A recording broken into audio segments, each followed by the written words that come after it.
Welcome to Finding Hope, the End to Suffering.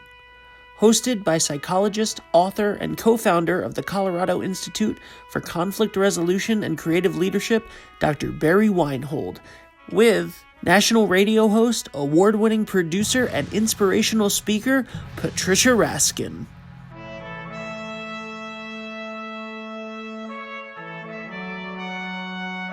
Hi, Patricia. Well, hi, Barry. How are you? Pretty good. Hey, what's new in your life since I talked to you last? Well, it's just great to be your co-host here for Finding Hope. Yeah. It's terrific. I'm just happy to keep doing this work. It's very gratifying. Well, I know you moved into a new place. How's that? How your new day? Did. Yeah, I did. And that's now I really love it. Once I got through my whatever my issue was, I could name it and then I could tame it. I mean, you're in your old place. Yeah. Then The only other thing that's new that I think is interesting is, and I think it's a good example, is whenever we meet someone new, whether it's a relationship, a partnership, sometimes we take our past with us. Of course, we bring Right? it with us everywhere we go. So we meet someone and you think, oh, this is going to be a great partner, whether it's, a social, a personal, or professional. Right. And sometimes I know what's happened to me, and it happened to me recently, is the first thing I did, even though I was excited about it, I was very, very cautious about it, and cautious to the point that I was doubting, like, oh, this is just going to be another person. It's just that's kind of natural if you've been through a number of relationships. That's only natural that you'd have that kind of feeling. Yeah, but the thing is, you have to be careful because it can stop you from moving forward. Has spring sprung in Rhode Island? It has. Yeah, it comes in Colorado a couple days at a time. Then winter comes back. So it's I live at 6,800 feet here. So wow, winter hangs on in the spring until maybe even as late as May or June. You can get snow at this altitude, but we've had good temperatures in the 70s, and we had 80 one time last week, and so it's coming. And I'm anxious to get out and do some fishing, so I keep watching the extended forecast so I can get a couple of days off to go fishing. So well, I'm on the East Coast, so it gets warmer in April, but it really doesn't start to really, really warm up. I mean, big time. Till, May and June. Oh, sure. Well, I was reflecting on our previous 4 episodes with Susan Blue, and that was truly remarkable. I mean, her story was so powerful. And anyone who hasn't watched it or is watching this one, please go back and watch it, because it's just filled with gems. I mean, if I could have picked anyone else who would have been perfect as our first guest, it would have been somebody like Susan. I mean, she illustrated all the things we've talked about what we want to accomplish with the podcast in terms of helping people understand what suffering's all about, how to end their suffering, how to find hope in their life. I mean, she illustrated all of those with some pretty dramatic kind of events in her life. I mean, with her mother almost smothering her to death at age 2 weeks, and the long-term effects of that. And it was just really a heartwarming story. Well, I think one of the things, that was in her favor, and I think with you too, is both of you have had those kinds of difficult or traumatic things, and you've turned it into teaching. So you've taught what you needed to learn. She's taught what she's needed to learn. And that's the best way to learn it. You become a practitioner. I think that's a way that people do find hope, is that they find that somehow out of their suffering, they learn some things that they could help other people with. And I think that's a noble effort when someone has suffered as much as Susan had, can then take all that and bring it to her clients. I mean, she's just an unbelievably dynamic body worker and works at so many different deep levels with people. And she couldn't do that if she hadn't had the experience that she had. So it's a really remarkable story. But your story too, Barry, is remarkable about what you went through as a child, as an infant. Yeah, actually, I was thinking about that when she talked about her mother almost smothering her at age 2 weeks. At 5 weeks, my mother almost drowned me. She had what Susan's mother had. She had postpartum depression, or maybe even postpartum psychosis. and she was checked out a lot of the time. And so apparently I found this out later, that she was giving me a bath when I was 5 weeks old. And when you hold an infant in a bathtub, you hold their head while you wash them. Well, she let my hand go, and my head went underwater. And if my dad had not been nearby, because he was kind of concerned about her, and he quickly jumped in and probably saved my life.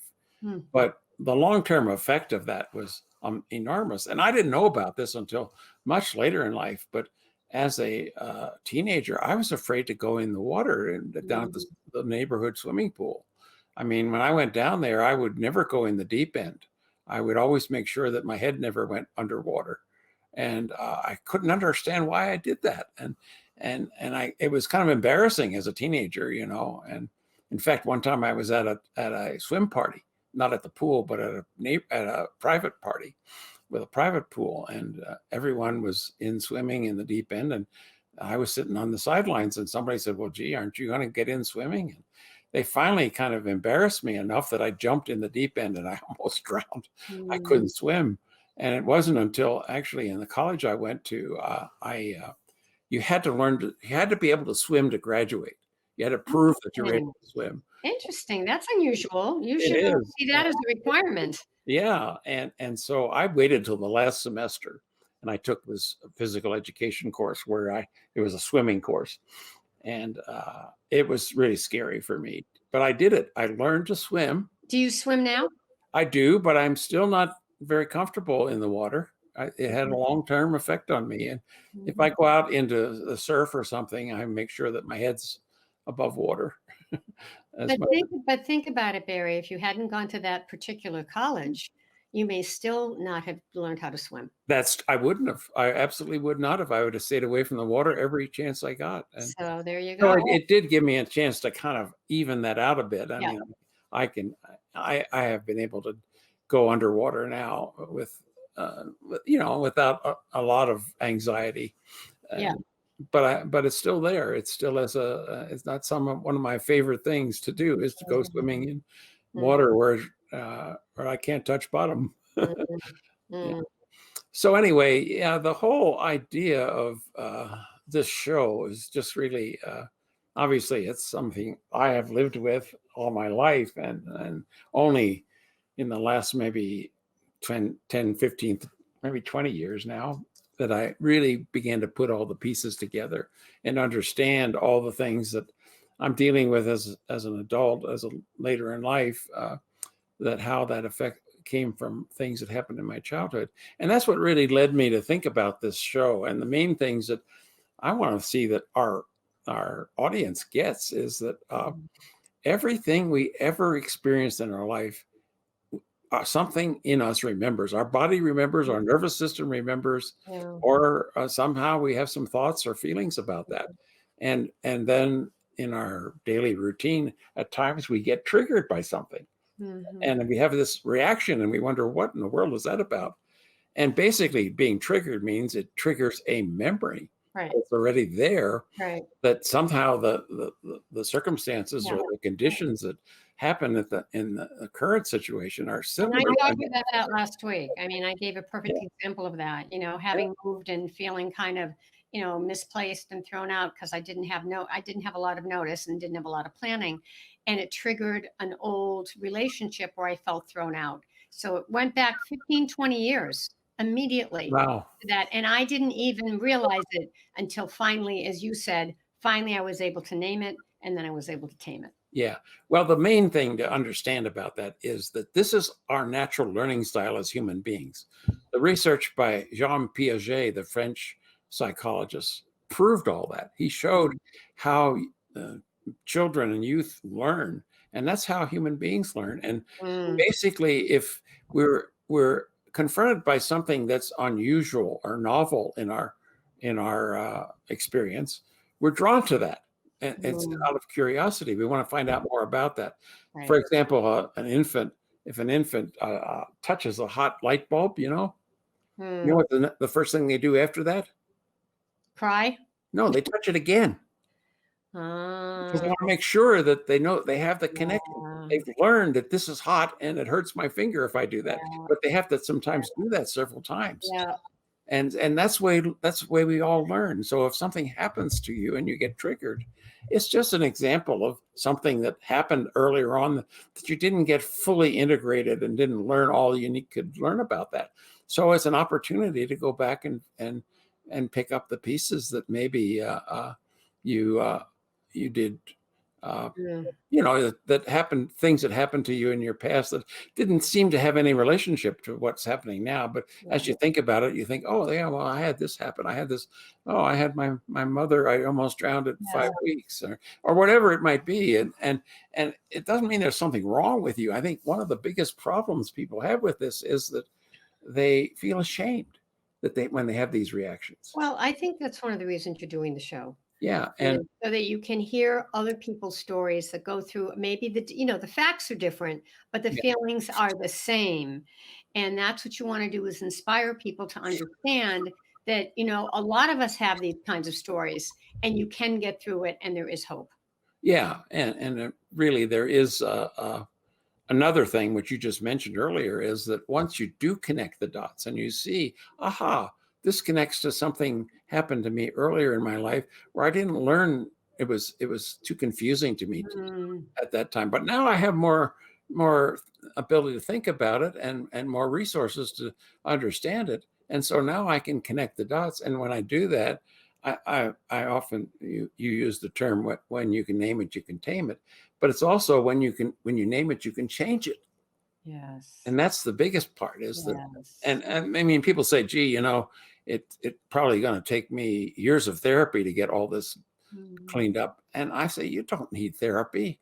You just need to have more self-awareness and connect the dots more. And that's what our show's all about, to teach people how to do that. Just show them how easy it is, once you connect the dots, to remove that kind of thing that's stuck in your craw, so to speak, as from your past. I have a question about that, Barry. For people who, when you talk about stuck in your craw, something happens and they go over it and ruminate over it Yeah. over and over and over. And you would think, well, they don't want to do that because it's too painful, but they almost get addicted to it. Oh, it's Well, what happened. Oh, look what happened. Oh, look what happened. Oh, look what happened. Until one day, as they progress, they're able to say, I'm not going to focus on this anymore. that's right. They say enough is enough. Yeah, enough is enough. I'm done with How that. do you work through that? Well, it basically is, sometimes you have to just practice thinking about it until you kind of got it all. I mean, it doesn't always come all at once. And so if you ruminate about it and you think about it a couple different times, maybe each time you think about it, you'll learn a little bit more about what it's about, until you finally say, I don't need that anymore. I'm done with that. I know where it came from. I know what it's about, and I got to move on. So that's, I think, what happens to people. But this pride that gets in the way is what I'm talking about, is that we feel the shame about having these reactions, that we think, oh God, there must be something wrong with us, which is shame. And what covers shame is pride. So if you find somebody who's really prideful, like Donald Trump was a great example. I mean, he was about as prideful as you could get. And obviously he carries around a tremendous amount of shame from whatever happened to him as a child. And his niece, Mary Trump, wrote that book about his childhood. And if you read that, you understand why he behaves the way he does. I mean, it's not that he's something wrong. I mean, he just is behaving the way he behaves because of what happened to him as a child. Anyway, it's interesting to me to see that people don't quite understand that. So I'm hoping we get that across to people in our podcast and through our guests. And our guests are really the main way we're going to do that. But I do want to talk just a few minutes before we talk to Rafa about my book, Get Real, the hazards of living out of your false self.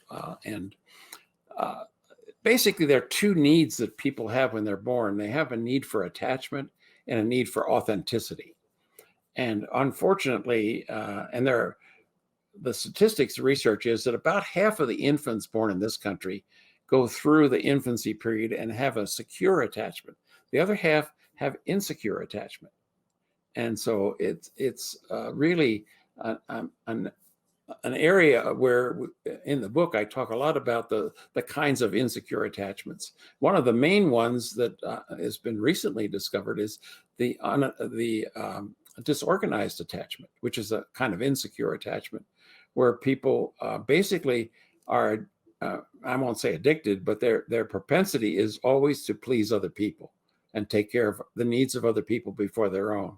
They usually don't have a good way of understanding their own needs. So that one is one that's mine. I identify with that. And interesting enough, the research shows that about 80% of the people in the helping professions have a disorganized attachment disorder. And also about 80 to 90% of the clients who come to these people for help also have disorganized attachment. So Barry, give us an example of a behavior with that kind of attachment. This is the kind of person who would just go out of their way to please other people, to do whatever they could to make sure other people are happy with them, and even at sometimes their own detriment. What about the person who's the narcissist, who's very much involved with themselves? What kind of attachment would you call that? Or is it called unattachment? It's obviously an insecure attachment, and it could be one of the three. The other two is a avoidant, and the third one is a mixed, sort of an ambivalent one. But I actually, narcissism is a defense against a lot of the feelings that people have about their childhood, and so it's a way of defending and holding off others and trying to pretend like that never happened. And that's what is the biggest problem with narcissism, is it forces people not to ever look inside about what did happen and how I could learn something from that and correct it. And so they don't do that kind of thing. They don't have very good self-reflective skills. They don't reflect on what happened to them at all. They're just too busy trying to make sure that everybody knows how wonderful they are. So anyway, I want to bring Rafa on in the last couple of minutes here and give him a little introduction. So if you'd come on, Rafa, we'll get you. Hi, Rafa. And Rafa Flores, your real name is Rafael, or how do you say it? Rafael. Rafael. Yes. Yeah, that's good. And you grew up in South Texas. Yes. In a big family. How many brothers and sisters? There's 8 of us altogether. Oh, five sisters and 3 brothers. What's your birth order? I'm number 5. I have 4 older sisters. And you're right in the middle. Yeah. So and you grew up in South Texas. Yes. Was it in a small town or large town or what? Rural area? I guess it was a average sized town. I mean, it was, there were 3 main towns in the Rio Grande Valley. McAllen, Harlingen, and Brownsville were the 3 main towns. But it was, I don't know, over 100,000 when I was born. Big. I grew up in a town of 7,000. So. So it was really pretty small town life. And yours with your city was about 100,000, you said, when you grew up. Oh, and yeah, and even larger by the time I graduated high school. When I graduated high school, my high school class, just the seniors, was like 1,400 people. So. Oh my gosh! But yeah, we were the last class to stay together. After that, they divided up into different high schools. So there was one high school at that time. Yeah. Yeah. So Barry and Rafa, we're going to hear more about this in our next episode. And Rafa's going to share, his suffering and his hope, and how he's gotten through everything. And Barry, do you want to add to that? Well, actually, not much. Just saying that I'm looking forward to talking to you. I know Rafa now. What, about 4 years since we met? Yes. And he's been a part of my men's group, and I've just been so impressed with his presence. I mean, in the group, people will turn to him and say, "Well, what do you think about this, Rafa?"